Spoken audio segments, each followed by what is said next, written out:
Hi listeners, Tom here. Sorry I couldn't make the pod last night. I just had a few kind of real life issues going on. Same for the pods being a little bit late out. I'm really sorry about that. Just kind of got time today to get around to doing it. I hope you enjoy the pod with Lucy and Sam, and I will hopefully be back next week. Oh, it's a goal. Who got the assist? Who got the assist?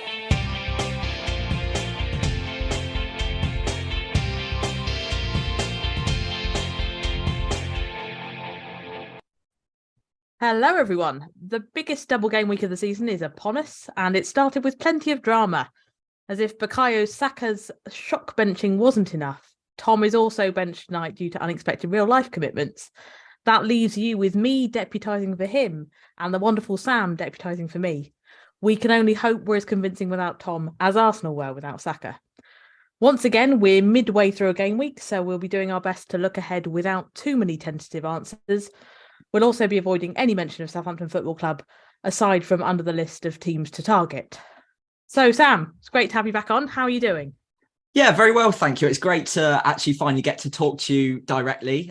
We've been sort of ships passing in the night on WGTA in recent weeks. So yeah, great to chat to you. Great to be back on the show. And yeah, it's been an all right game week so far. It still feels like quite early days. Obviously, we've got the Spurs game coming today whilst we're recording as well, so fingers crossed for good news there on the Kane front. But I won't cry about Saints today. We'll try and avoid that for the time being. We are who got the assist, and it feels great to be able to say that. I've always wanted to say that. You can find Tom on the main account at WGTA_FPL. You can find Lucy at Lucy Highnet with 2 T's, and you can find me, Sam, at FPL Pricey. On the pod today, we'll start with this week's surprise and potential absentees. Saka, obviously, Haaland and De Zerbi threatening rotation in midweek, and what impact this might have on our strategy ahead. With Leicester and Chelsea finally sacking their managers on Sunday, we will check in to see if this represents any new opportunities. And lastly, we'll always, as always, look at the transfers and captaincy for game week 30 in full anticipation of further double game week chaos. We're recording, as I mentioned, on the evening of Monday, the 3rd of April, with the Spurs game going ahead in the next hour or so. So fingers crossed there. Yes, excellent. Yes, after weeks of me complaining about a lack of opportunities and narrow transfer plans, we were left with a few curveball team sheets after the international break. Some of us caught the news before the deadline, some of us didn't. And now a lot of plans are up in the air, including those involving Mr. Erling Haaland. I locked my transfers in on Friday after the press conferences and checked out of FPL Twitter for the weekend. So I missed the Saka madness and any opportunity to react. Sam, how was your Saturday morning? Very similar to yours by the sounds of it. I also locked in early. I did do it on Saturday morning. It didn't look like any big news was coming. I didn't have Haaland anyway, so I wasn't looking for early team news that often comes with an 11 o'clock deadline. So I was pretty confident that Saka would start, like everyone else, I guess. So I locked in at about 9 o'clock, then went for a run that finished about 5 past the deadline. So I came back to the chaos of Saka being benched or potentially benched. Obviously, we didn't know at that time. And none of us were really expecting early team news on Arsenal before the deadline. Obviously, it could have come out at like 1:30 or 1:45, like sometimes it does. But yeah, it was interesting to come back to. In a way, it felt quite nice that I'd missed it altogether, because I feel like, I don't know if you agree, but I think it came out about 5 minutes before the deadline on Andy's stream, potentially. Yeah, that's correct. Yeah, it was. So yeah, I don't think I would have reacted well to that. I think I potentially would have panicked, done something really silly and messed up my team for weeks to come. So in a way, obviously we only got the 1 point out of Saka, but I don't mind it so much, especially with such high EO and the fact that it means that I don't have another issue to deal with 2 weeks down the line. I think I'm hinting at the fact that if I would have brought in anyone, it probably would have been Maddison. And in 2 weeks, I probably would have wanted rid of him anyway. So yeah, it kind of sucks that the news came out before the deadline. Some people were able to react, others weren't in a position to, but that's the burden we bear with FPL, isn't it? Yeah, I think so. I think what would have thrown me is that, and I think this applied to a lot of people that were around for the news, is that obviously Saturday was April the 1st. And I think a lot of people were like, oh, Andy's just been done by an April Fool's. Like, there's nothing there. So Yeah. that would have been another thing to factor in, I think, as well. Like, how valid is this news? Like, as much as Andy's got good sources, are those sources just having a wind up? Or do you know what I mean? Like, that Yeah. was like another thing you'd have had to have factored in. Mm. I think I'd have probably bought in Salah. Okay. Did you have the But money spare for Salah then? I just had enough, yeah. And I think Interesting. I'd have rolled the dice on it. Mm. Which leaves me a bit bitter about it. But like, as you say, in terms of forward planning, that would have been really difficult to kind of maneuver. So sometimes maybe these things are better. I don't know if you're like me, but I really struggle with like last minute decisions. Like if there's anything that requires like a 5 minute turnaround, I tend to like get a bit thrown by that. And I think that's probably why I struggled in previous seasons, you know, when we had a lot of like last minute postponements and random things happening. That was when things tended to unravel on me because I'm just not very good at it. So Yeah. do you Yeah. feel a bit like that? Yeah, completely. And I think, like, I think I hinted at it a minute ago. If I was around 5 minutes before that deadline, there's no way I would have made a decision. It might have gotten lucky, and I might have been up on the decision on this game week. But long term, the decision I made in 5 minutes without being able to look at my spreadsheets and look at all of my planning documents, which is very sad, but I like being able to map it out, would have been very unlikely to have served me long term. I think in your case with Salah, if you were around for the deadline, that would have been maybe an easier decision because Salah looks like a good bet over the next few weeks. Although I suppose it might have locked you out of Haaland It would have, yeah. next week anyway. So it's a bit of a give and take. I'm not too frustrated by it, especially as we've seen it before with Martinelli being benched earlier this season. Salah as well was a good example a couple of years ago. I think it was against Palace, and he came off the bench, scored twice, got an assist, and everyone was cursing their Everyone moved luck. their captaincy, didn't they? You moved it Yeah, off. Like, oh no, we can't. He's benched. We can't use him. And then, yeah, exactly. And then it's just sod's law sometimes that these players are just due to come on with about 30 minutes to go, especially if it had been a tight game at that point, which until the penalty, it looked like it might be. And all of a sudden, Leeds with tired legs, he could have had a bit of fun in the last 30 minutes. Obviously, it didn't pan out that way, but we've still got a great player in our sides. Those of us who kept Saka are obviously still have a great player in their sides against Liverpool, who've just shipped 4 to Arsenal's title rivals. So I don't think it's a nightmare position to be in. Obviously, if you could have gone to the likes of Salah last minute, then you're feeling better about life right now. But I think it was a last minute decision, and I don't think you can count yourself too unfortunate for having missed it in this particular situation. yeah. I think we're at peace with the fact that we missed out there. Yeah.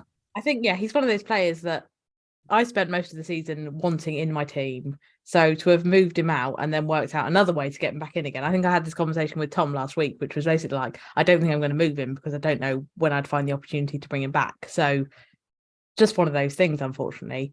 Yeah.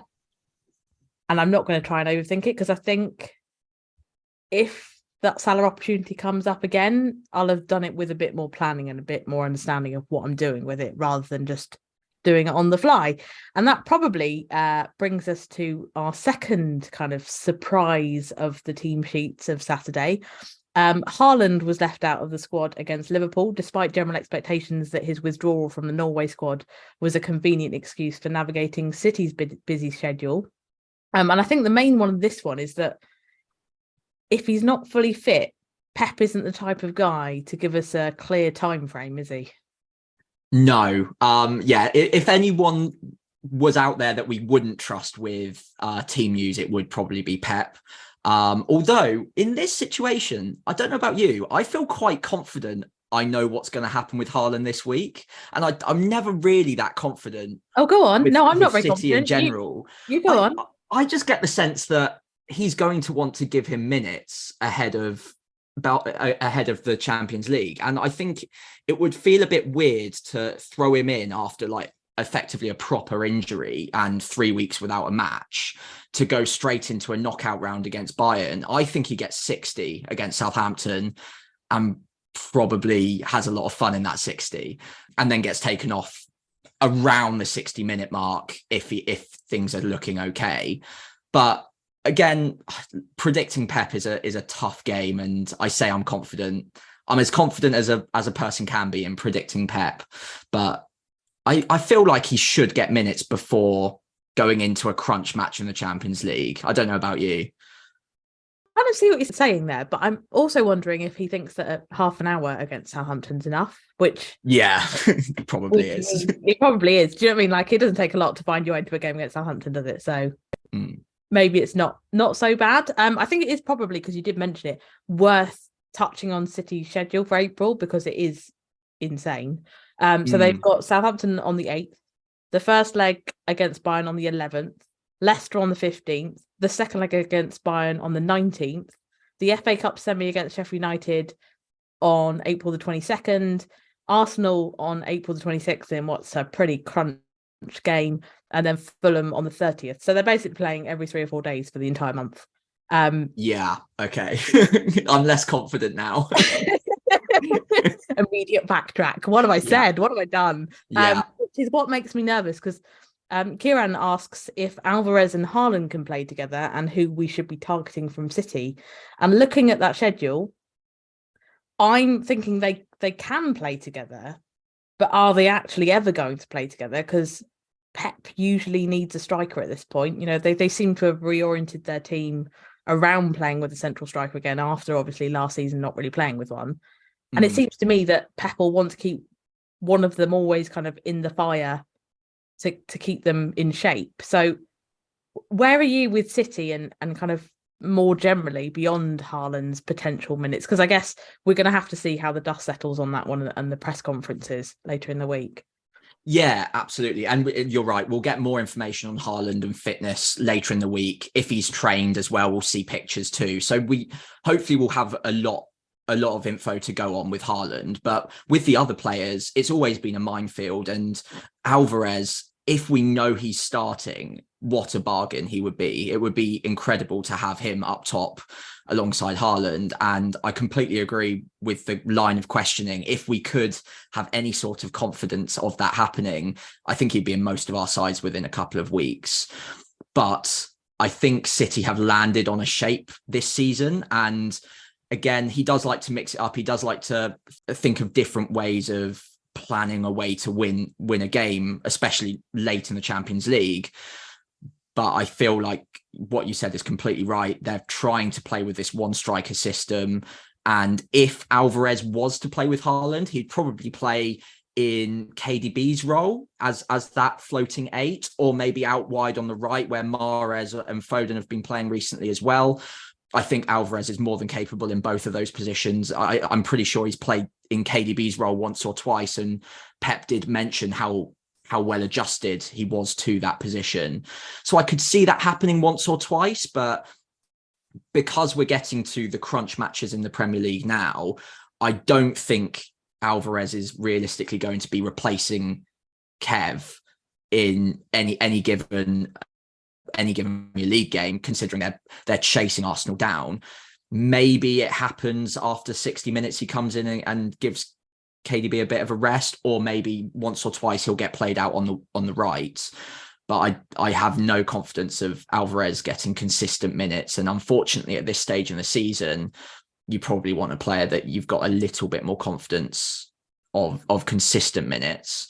Speaking of, what I didn't realise until yesterday was the consistency that Grealish and Gundo have had in the team recently. Have you noticed this as well? They've just been playing non-stop. Yeah, so Grealish was the big guy that I was going to point out, just because we're thinking of players that might potentially get minutes, because the fixtures are really, obviously with the big asterisk about their whole schedule and the Champions League and the FA Cup, etc. Their Premier League fixtures are actually really good, because we've got Southampton coming, then Leicester, There's the blank, for which I assume a lot of people will be free hitting anyway. There's obviously Arsenal, but I mean, they'll play their strongest team then anyway because they have to. And then there's Fulham, West Ham for the double. Fulham, West Ham for the double is pretty good. Leeds and Everton before they have Chelsea. And they've obviously got another fixture to be arranged as well. So, I mean, you'd want, if you could, more than just Haaland. The issue is where you get that coverage from. And I think probably at the moment, Grealish is the man you'd be looking at. I mean, his output's improved significantly since the World Cup. He obviously had that goal and assist against Liverpool this week. And his minutes are 88, 90, 90, 71, 90, 76, 68, 90, 90, 90. I mean, he the last time he didn't start a game was against Man United in game week 20. Yeah. And even then he came on and assisted, didn't he? Was it that week? He did. Oh, no, he scored a goal. Oh, he scored. Yeah, that was it. Yeah. So, yeah, I think he started, is that the last 10 you mentioned? And then... Yeah, that's the last 10 because it was a double game week in 20, yeah. So he's really locked that left wing position down. And I don't know about you. I feel like yesterday was his best game in a City shirt so far. And by a long way, I think. Yeah. So it looks like finally he's getting into the right positions for end product as well. I know Pep loves him as a ball carrier anyway, and loves that aspect to his game, but it looks like he might be starting to develop a sort of a second role for City and be more productive in front of goal, and actually creating those final chances. Definitely. I was just thinking, if you're a Maddison owner, is that I mean, I know you're not and I'm not, but if we were, do you think Grealish would be somewhere we'd be looking? Absolutely. Yeah, 100%. At that price point, especially when you think about the way the fixtures fall for Leicester. Obviously, they go up against City in 2 weeks, and that seems like the perfect switch, as long as you are free hitting in game week 32, of course.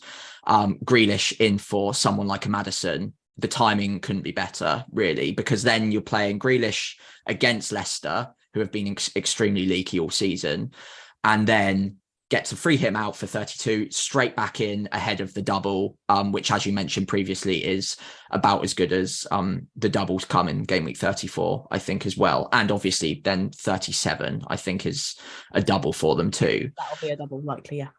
So yeah, Grealish looks like a great bet. I think the problem that a lot of people will have is, where do we fit him in? Because most of us will have two Brighton, either a Saka at the moment, or with an eye on Salah, I guess, moving in the next few weeks, and then probably 2 United in a lot of cases as well. So unless you've got Maddison in, which I think he's about 50% EO, so maybe I'm underrating that move slightly. yeah.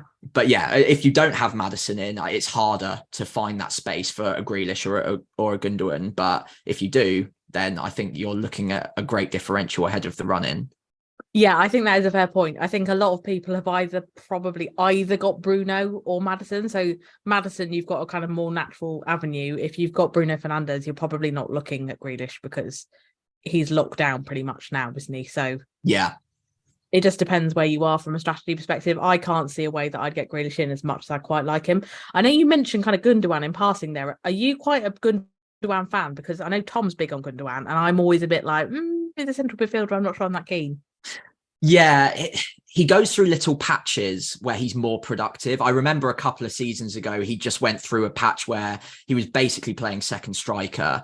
So I'm keeping an eye on it for moments like that. I don't think he's a realistic option that I'm considering at the moment, especially because I'm one of the people that my midfield has basically picked itself for the next few weeks. I need to get across to Salah eventually, but I don't, unless an injury strikes, I don't foresee being able to slot in a Man City midfielder.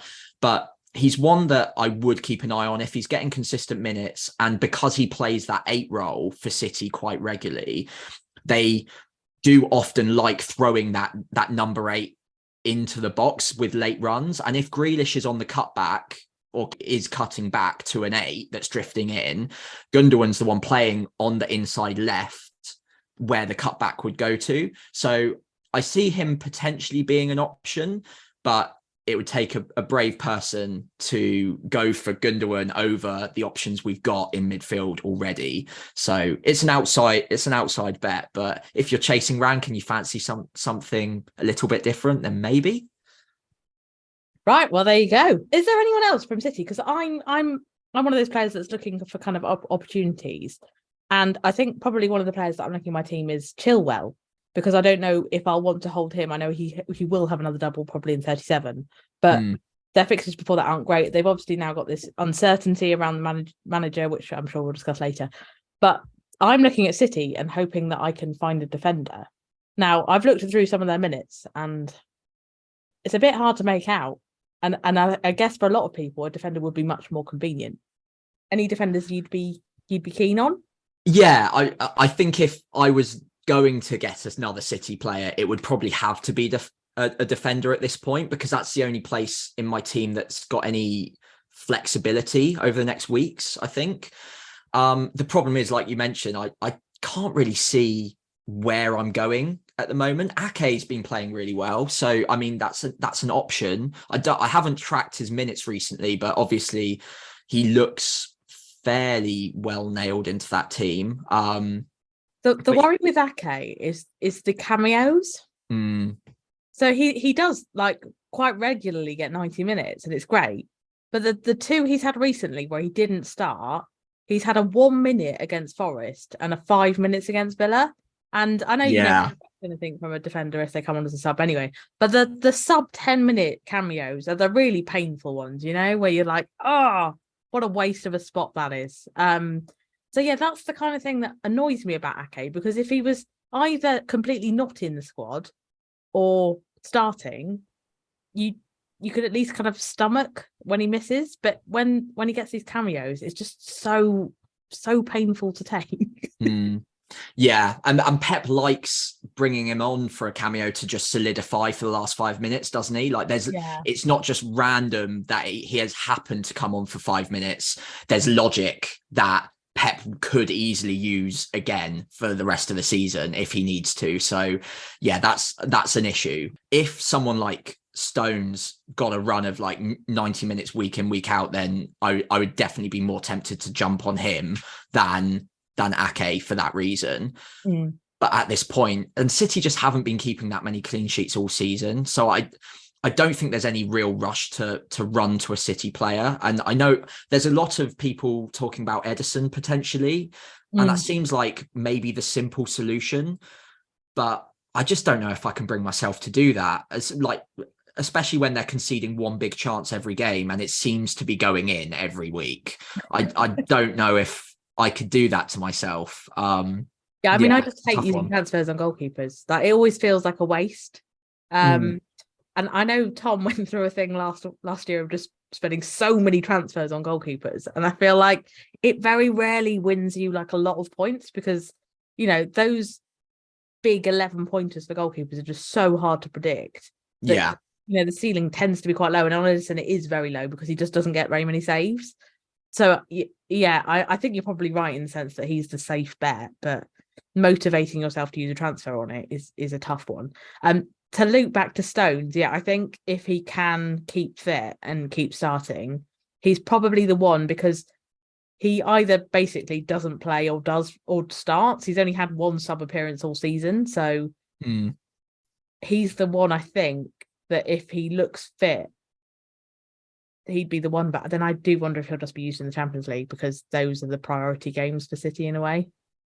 Yeah, absolutely. And if City go deep in the Champions League, by the time we get to game week 34, I think it'll be very hard to trust anyone other than Haaland and only because Haaland is so lethal that we would take 90 minutes in one and 30 in the other. With any other City player, you would probably bet on them only playing one of the two if they're going deep in the Champions League at that point. So it's not a position that I want to be thinking about for the next few weeks. I'll probably reassess when I get to game week 33 and see where the land lies on City players at that point. Who knows? Maybe Mahrez is starting week in, week out on the right wing and we all get suckered into that again. But yeah, we'll see. We'll see. If Haaland is out like a bit longer, are you using that money? Are you rolling with the money? Do you have any idea on what you might do? Obviously, we've got a lot to happen before then. But I'm just thinking, there's a lot of money burning in a lot of pockets right now. Do people get tempted into using it, or do we hold it? I think you probably use it. Because it's a tough one, but I think the next 2 weeks for City, because of the way it falls around the Champions League fixtures, if Haaland is for some reason out this week, and we get news that he's probably not going to play against Southampton, you're basically making a bet on probably a Salah doing well in 2 fixtures against Haaland, maybe playing 60 minutes at most against Leicester. And I mean, obviously he could tear Leicester a new one quite easily, but it's Salah in 2 games, and he does perform well against the bigger sides as well. So I would probably be tempted to use the money on someone like Salah. And so, most people were planning on selling Tony now on his 9 yellow cards. Yeah. Oh, are we looking at hits? Yeah, potentially. Well, so I've made a couple of notes on this because this is my plan at the moment. Okay. Because I sold Odegaard for Bruno instead of Saka, I now don't have the money to get to Haaland from Tony directly. I would have to take a hit if I got rid of Tony. But the reason I've gone this way is because I genuinely believe that I would be very happy starting both March and Mitoma against Spurs. And I think Spurs go out swinging against Brighton at home under new management. And I think there are spaces in behind for Mitoma and March. So I don't mind benching Tony even if he gets the ban. So, well, only if he gets the ban, otherwise I'll start him. I'll bench him and then probably sell him for Greenwood at 4 million and just burn the spot before game week 32. And then that would give me the money to get to both Salah and Haaland after the free hit, having already got one of the 2 this week, depending on whether Haaland's fit or not. Haaland would come in for Kane, I think, for me, which sounds so wrong when I say it out loud, but that would be the route I take, I think. Wow. Yeah, I hadn't realised that you'd cut off the straight swap to Haaland. Yeah. So that gives your whole strategy a slightly different look, doesn't it? It does. Yeah, it was a call I didn't feel comfortable with, but I only had 0.1 spare, even if I sold Saka. So I like making my moves quite late in the week. So I had a gut feeling that I'd probably get priced out of it either way. So I just thought I'd prefer to keep the better player. Well, I say the better player, the better FPL asset in Saka, obviously not knowing that he didn't start this week. But I thought I'll go this route, and then I'm okay with double Brighton attack against Spurs, and I'll just use that as kind of a differential this coming week and hope that it pays off if Tony gets the ban. So yeah, we'll see how it goes. Obviously he's made it halfway through the game week without the 10th yellow card, so fingers crossed. But this might date very, very poorly by this time tomorrow. Sam cries to himself watching Redmond. Now, okay, cool. I think lots of people will look at Salah quite closely if we do get any bad Haaland news. So I think probably people need to be aware of that, because I expect his EO to soar pretty quickly amongst engaged managers. I think there were quite a few buys this week anyway, but if Haaland, if the money is kind of, you can rule that option out, I think Salah will rise pretty quickly. Right, so the last issue, I suppose, on the unexpected changes is that De Zerbi made comments after the Brighton game suggesting that he may look at rotation in midweek because he's had quite a lot of players on international duty and undergoing a bit of kind of fatigue, which is annoying because before the game he said no, fatigue is not an issue. So thanks very much for that, De Zerbi. So do you think it's possible we underestimated the influence of the international break this week? Should we have kind of factored that more into our planning, or have we just got unlucky? Yeah, I think it was something that we were all aware of. I think we knew the risk anyway, but realistically, I don't think anyone was going to be taking out the likes of Mitoma or McAllister when we're not just buying them. We hadn't bought them just for this week anyway. They're long-term picks. A lot of people who wildcarded back in 26 bought them for double game weeks prior to the international break as well, and did very well out of them too, and are still expecting them to do really well in the following 2 double game weeks. Or is it 3? It's 3 double game weeks. They've got a lot of doubles. That's what everyone knows about Brighton, don't they? Oh, the double team. Yeah, them. Yeah, I love those. Yeah, they've got basically every week is a double for them. That's the way I'm imagining it. Basically anyway. Everyone. We'll say that. Yeah. So if they happen to get 30 minutes on the bench in this double game week, it is annoying, but long term I think it will still pay off, and I think our strategy was based around them being good picks for the remainder of the season rather than just for bench boost game week 29. And then outside of Brighton, obviously we've still have to wait for the second half of the game week, and there might be more rotation than I'm expecting, but I don't think we've seen that much rotation so far. Obviously, Haaland and Saka both being, well, Saka coming off the bench wasn't really a rotation thing. It was more of I think he was ill the night before. He got ill the night before, yeah. Yeah. He kept himself on his own bench boost. Yeah, he did. Yeah, I saw that. Yeah. Which is fantastic confidence, especially he must have known that he was benched eventually, and he kept himself anyway. So fair play. And Haaland obviously was a real injury in the end, which I wasn't expecting. No one was. Yeah. So I don't think there's been that much rotation. Obviously, it could come in the second game, but I would, if it was an international break issue, it would have probably happened in the first game. So I don't think it's been that bad. And I always think in the past, I've overestimated rotation as an issue, especially over like the Christmas period, and I've ended up making moves that go against my instincts of having the better player just because I think someone's more nailed, and then that better player, even if they get taken off after 60 minutes, have scored much better than the safer dull pick that I've got just because they play 90 minutes. I'm thinking Dunk versus Estupiñán, for instance, but obviously, that's not really worked out so far this week. But in general, I think I'm safe in the knowledge that it will pay off long term, and a bit of rotation at the back end of this game week would be frustrating. But so far, I think we've gotten off okay.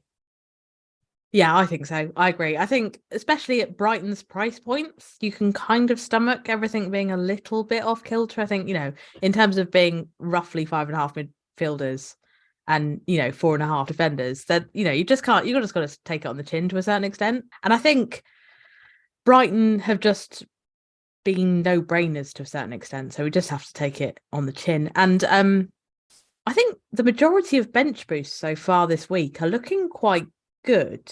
Is that's kind of the impression I'm getting over Twitter? Is that what you're getting?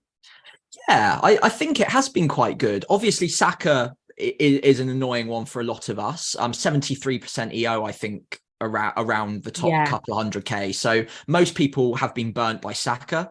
But outside of that, Raya coming in with 11 saves, I think it was, and 2 bonus. 11, yeah, it was 11. Crazy, absolutely crazy. I couldn't believe that when I saw it. So that's helped. A lot of people had a second Newcastle defender on their bench. So Botman and Cher have both done very well. A few people out there maybe with Dan Burn or Pope.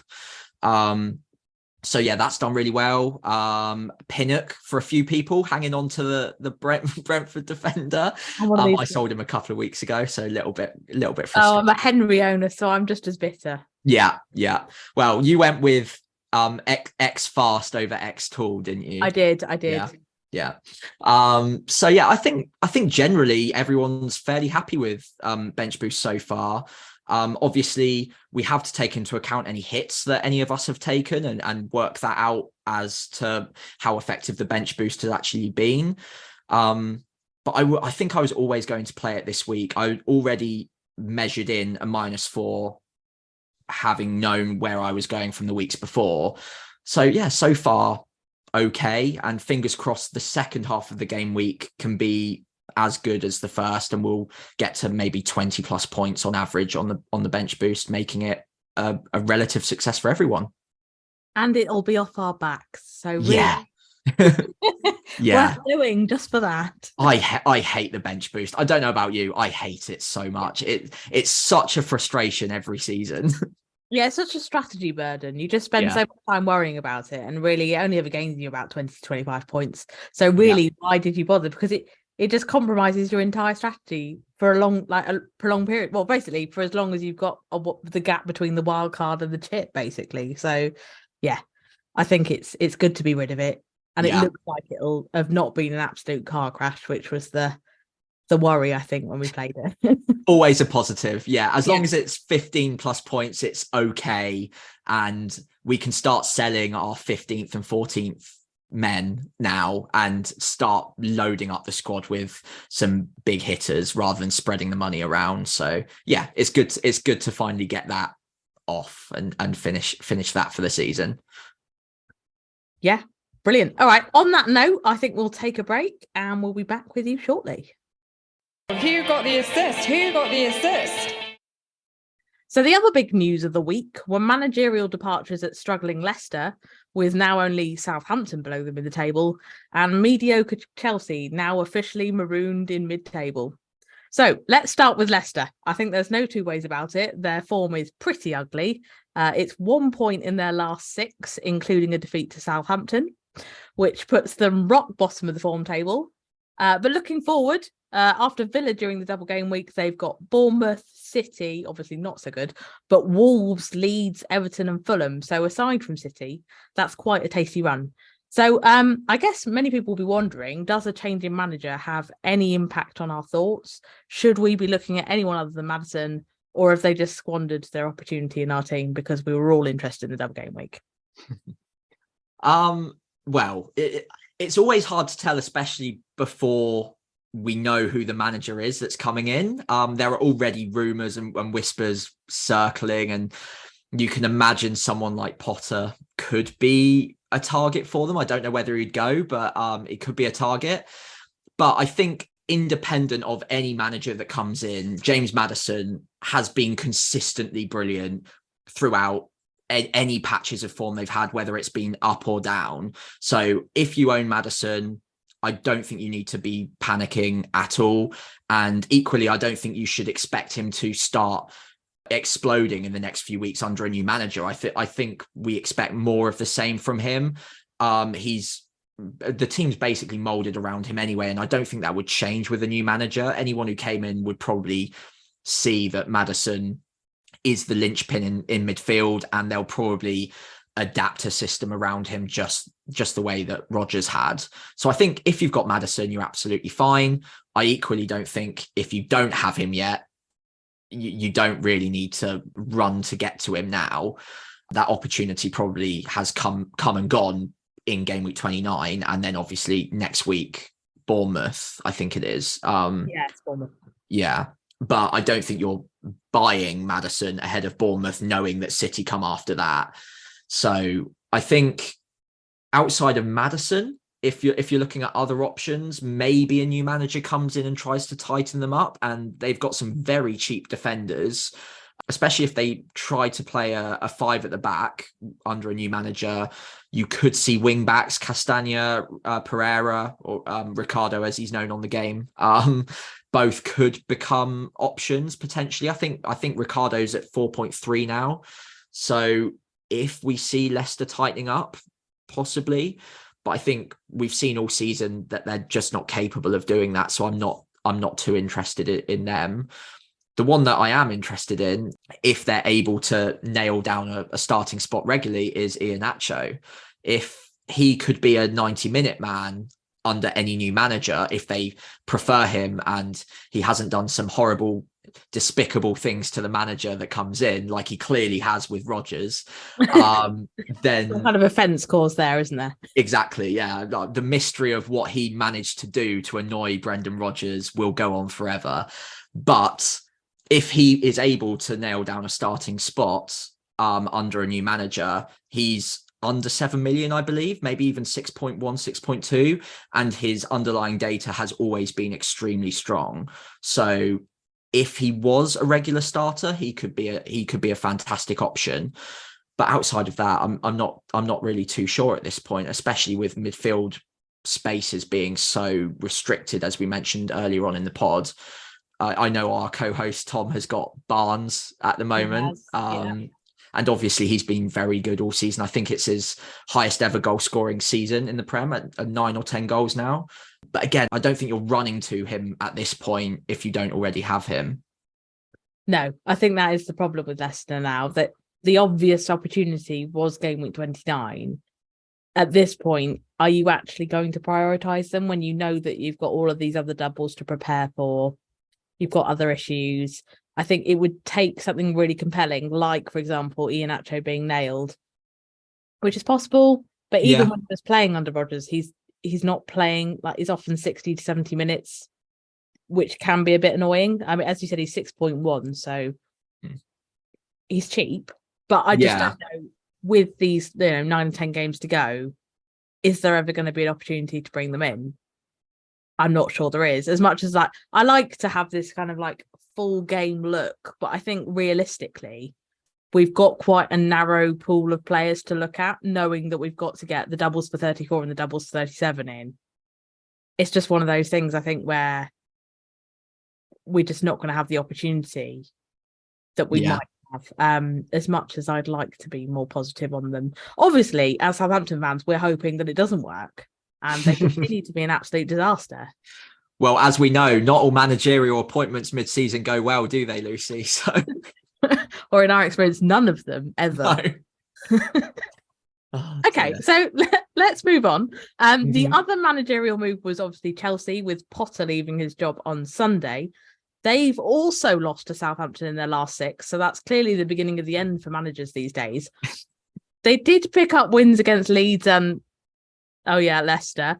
I see. So after this game week, the fixtures ahead are Wolves, Fulham, a blank, Brentford, Arsenal and Bournemouth. So again, a decent run if you're using the 32 free hit. And there's obviously that other double to come in 37. So Chelsea, are they any more interesting to us than Leicester? Or have we just got to keep what we've got and see what happens? I think they're a lot more interesting than Leicester. I think anyone who's not got Chilwell at the moment, if they were watching the Villa game, I would have been behind the sofa. Winger, wasn't he? He was like a left forward. It was ridiculous how far up the pitch he was. I cannot believe he didn't get a return in that game. And similarly, in the game before, I also thought it was ridiculous that he wasn't able to get some sort of return out of it. So any Chilwell owners out there who are feeling a bit bitter at the moment, I am with you. It's a mystery, but the returns should come eventually, as long as they keep playing a similar system. One thing I would say is they do have Liverpool up next, and I don't think they'll change the system midweek. No. And if Chilwell starts again, he goes directly up against Trent. So I'm interested in how that might go. Yeah. But that doesn't affect our transfer moves moving forward, I suppose. What I would say is, whoever comes in, they will probably have their own idea on an identity.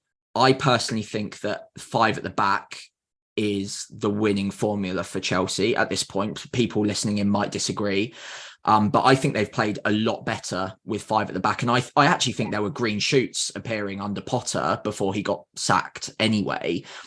I think they were actually relatively unlucky against Aston Villa as well. So I think there's a lot of promise there. And because they've still got the double game weeks to come, they could be a team that under a new manager could be very interesting to us in 2 or 3 weeks. For the time being, probably just wait and see, because we've got game week 32 to think about. We can probably wait until even after game week 34, because until that point, we'll be prioritizing transfers for doublers then. But 35, 36, by which point we'll have seen a new manager, we'll have seen the new system, and which players are working well under that new system. I think Chelsea transfers in around game week 35 and 36 could be extremely popular. And who knows, they've got a lot of attacking talent there. Any one of them could end up putting their hand up and being the go-to guy. Yeah, I think that Villa game would have looked very different if Mudryk had scored that early opportunity. He also had another opportunity. It wasn't like they lacked those opportunities. So, you know, I feel like it was one of those games where had an early goal gone the other way, it could have looked very different. As you said, Chilwell, very unlucky not to get something. He seemed to spend most of the time just hovering in the box. Like every time even Loftus-Cheek got it in the right wing, he was at the back post waving for it. And I was like, what are you doing? But I do agree with you on the back five thing. Obviously, with Reece James and Ben Chilwell being their kind of big attacking outlets, it makes a lot of sense to play that system. And I was quite surprised that Potter elected to put James in at right centre back instead of wing back, because it's just not. He's good, but it's just not as effective there. So I think that might be something that a new manager looks to reverse. I think you're spot on about 35. They have Bournemouth followed by Forest in 35 and 36. So that would appear to be the obvious opportunity. And it's probably the one thing that's holding me back from selling Chilwell is that that little run 35 and 36 followed by a double in 37. I don't know if I'd be able to get him back again. It's again that whole kind of like, how many free transfers have you got before the end of the season and how can you use them? Because that looks potentially really attractive. Yeah. So, yeah, I think the issue with Chelsea is, does anyone know what their best 11 looks like apart from with a back five? No, and absolutely no idea. Like, especially at the front of the pitch, like I have no idea what their best three is. At the like, it obviously Felix features. He's been a real bright spark despite not having any end product so far. But Sterling's one to come back. Mudryk looks promising, but a bit raw at the moment, I think it's fair to say. And then they've got players like Madueke on the bench that could easily stand up and be counted at any given moment. So it's hard to know which of those players are going to be completely nailed into the side, possibly barring Havertz. But again, that was under an old manager now. You never know who comes in might have a different idea on Havertz. So just seems too risky to be moving in on any Chelsea attackers at the moment. The defence looks a little bit more certain, especially in the wing-back slots.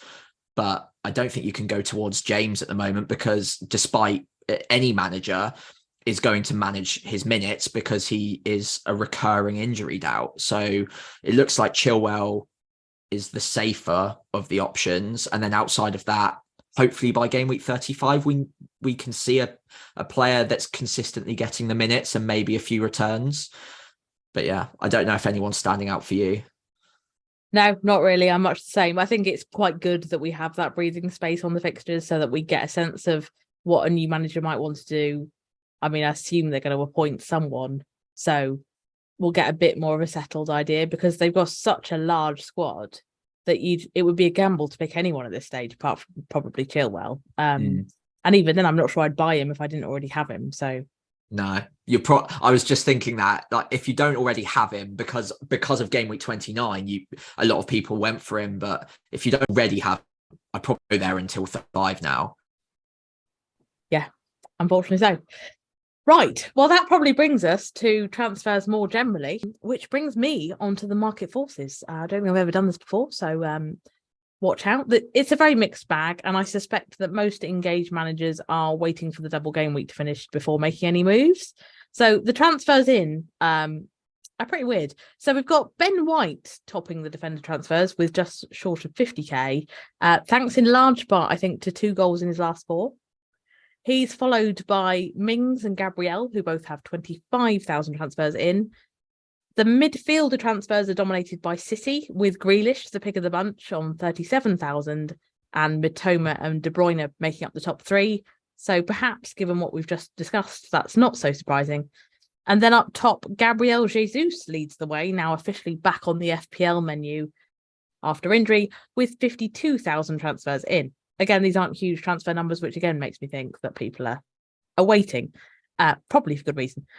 On the transfers out, Saliba is obviously the big casualty, over 100,000 transfers out after he missed out for Arsenal again. His ownership still hovers around 25%, so I think we can expect to see plenty more of those.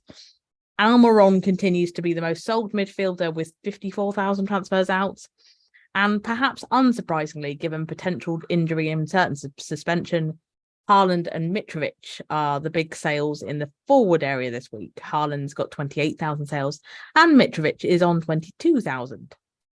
So a bit of a weird one there. Ben White being the main confusion there.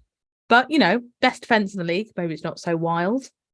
So I guess that brings us on, Sam. What are you thinking for transfers? Or are you solidly waiting for all this Haaland news? Yeah, I've got to be waiting for Haaland news at the moment because I'm so... my team depends so heavily on who I would be taking out for Haaland at this point, because I've locked myself out of Tony to Haaland directly. I need to wait on a couple of factors, whether Tony is banned for one, that could influence things. Obviously injuries in the second half of the game week as well.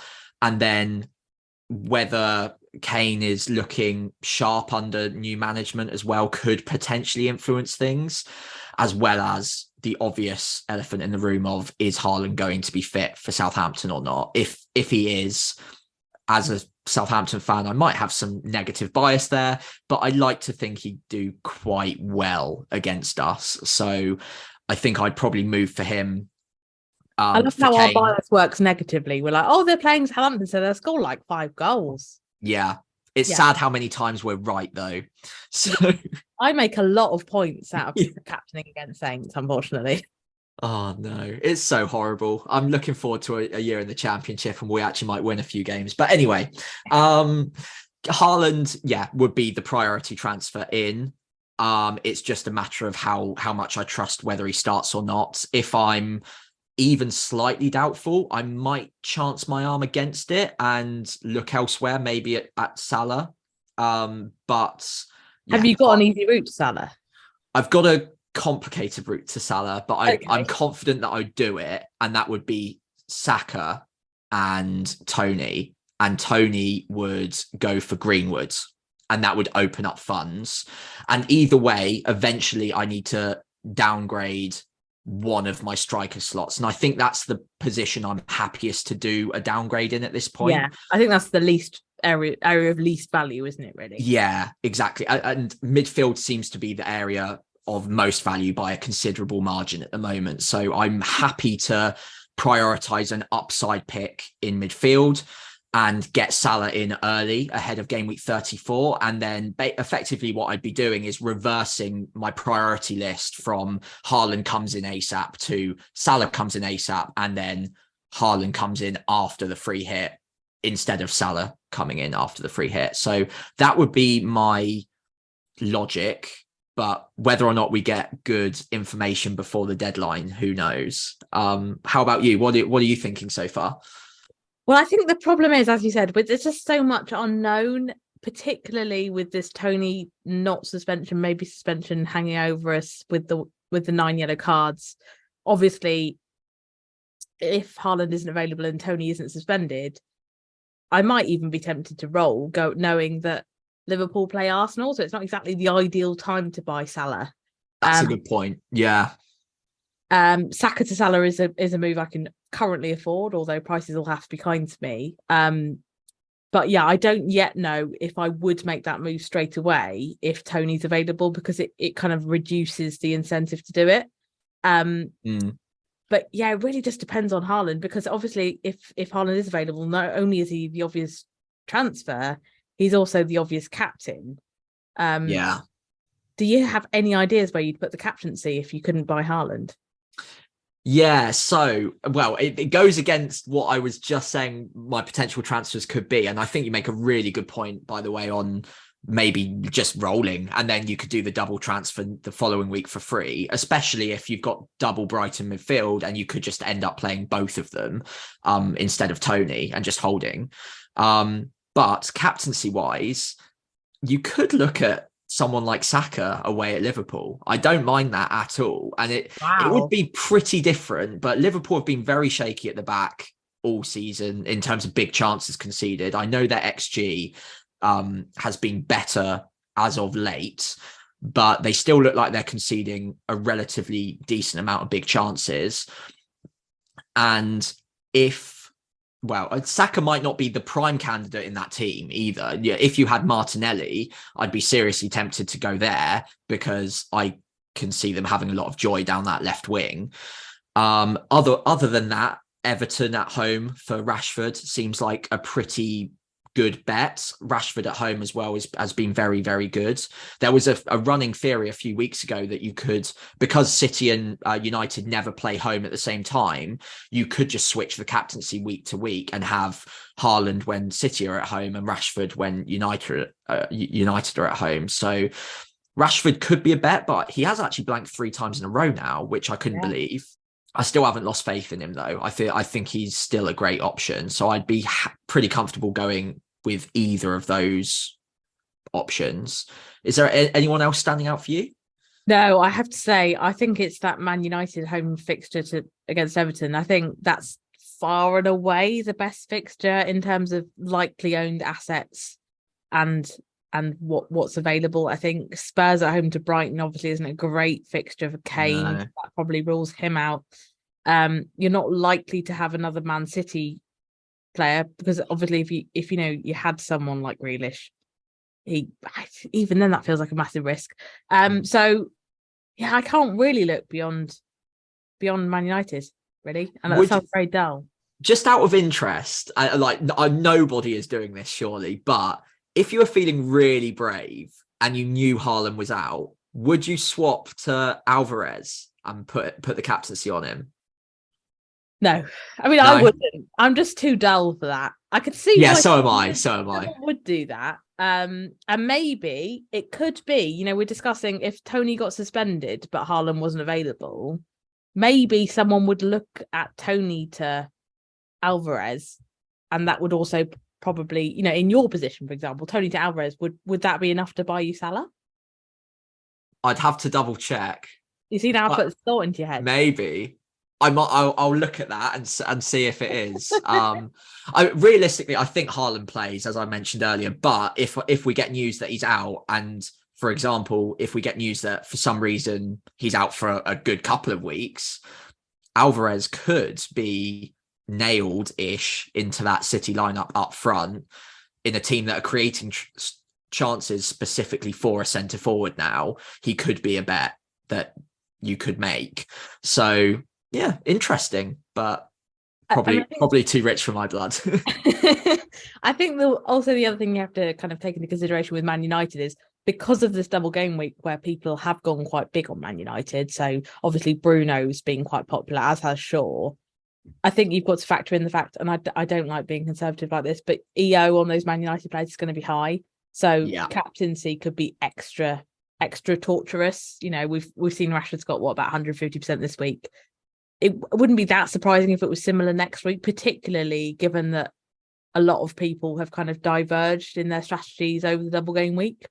So I think that's probably something to take into consideration, particularly if you're defending rank. Then I think Man United almost become kind of a no-brainer. It's just how you chase if you want to switch it up, because there aren't many obvious fixtures. So something like Alvarez might be the best way to make up ground. Or I'm not completely against the Saka thing. But I just feel it feels a bit counterintuitive going away at Liverpool for a captaincy, as good as Arsenal have been. But there's just a real dearth of obvious options this week, just because quite a lot of decent teams are effectively cancelling each other out. Liverpool and Arsenal, Spurs and Brighton. I mean, whether you call Spurs good or not is another thing. They've got a good player. Brentford and Newcastle being another one. There's just not many good teams against poor teams this week, and you just get that quirk of the fixture schedule sometimes, don't you? That's just the case, and it can be a little bit frustrating if you want to look away from the obvious in Man United here to try and find a way to gain rank. There aren't many obvious ones, so I think you're going to have to take a big punt if you want to do that. And I would tend to think that if you're having to force that kind of differential captaincy, then maybe this isn't the week to be looking at that, because it could just be very, very painful, I think. Yeah. You'd have to be extremely brave if Haaland was out to go against Rashford, especially considering the EO argument that you made as well. He will be very, very highly owned, probably akin to this week as well. So yeah, I think Rashford is the obvious bet if Haaland is out for any reason. Well, I think on that moment of agreement, Tom won't be too disappointed with what we've put together this week. Thank you for coming on, Sam. Hope you've had a good time. Thanks for your thoughts. Thank you so much. Yeah, thanks for listening, everyone. And thanks again, Lucy, for having me on. I've really enjoyed it. And it's been great chatting to you face to face for the first time as well. And also, it's always great to be on the show too. So as always, we were Who Got the Assist. You can find us on Twitter at WGTA_FPL. You can find Lucy at Lucy Hynett with 2 T's. And you can find me, Sam, at FPL Pricey. As always, as well, if you did enjoy listening to this, please like and subscribe to the podcast. For new listeners out there, if you think you'll be coming back, please hit that 5-star rating across platforms like iTunes and Spotify. It really does go a long way. And it helps other people find the podcast as well. Thanks, everyone. We'll be back next week to see how the dust settles. Thanks for listening. Oh, it's a goal. Who got the assist? Who got the assist?